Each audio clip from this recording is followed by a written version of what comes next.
Ci racconta cosa è successo? No, è stata una bomba d'acqua e poi molto probabilmente le casse di laminazione non hanno tenuto, non lo so, e è così. Per esempio tutti i garage sotto qui sono tutti sotto. Che danni avete avuto? Beh, davanti sul fronte strada perché l'acqua c'era alta lì e poi ho dovuto aspettare molto perché venissero a portarmi la sabbia. Sono sola, l'albergo è chiuso, quindi non potevo avere nessun tipo di aiuto da parte del personale, da parte di nessuno.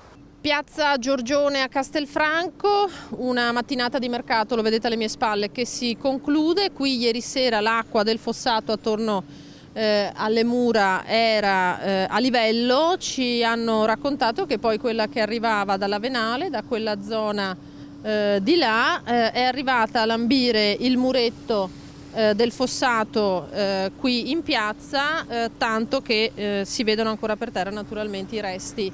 Avete avuto danni? Sì, sì. Cosa principalmente? Allora c'erano più o meno 5 cm d'acqua, siamo riusciti a recuperare tutto l'abbigliamento, però i muri sono tutti molto bagnati. C'era un fiume che correva e noi abbiamo cercato di spalare l'acqua e siamo riusciti a salvarci un po'. Ci siamo dati una mano tra i negozianti e chi ci chiedeva aiuto si fermava.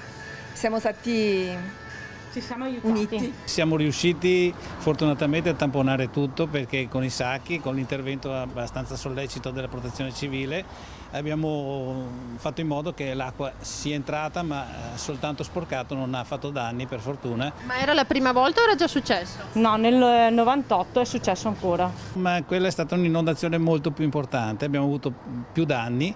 Questa volta molto probabilmente l'esondazione è stata più leggera e quindi siamo riusciti a tamponarla meglio. Speriamo che oggi hanno detto che dovrebbe ritornare, speriamo che stia tranquillo. Nel 2020 dicono che è un anno bisestile, anno bisesto, anno senza sesto, però mi pare che abbiamo esagerato. Abbiamo già dato, forse se adesso cominciano ad andare bene le cose siamo contenti tutti.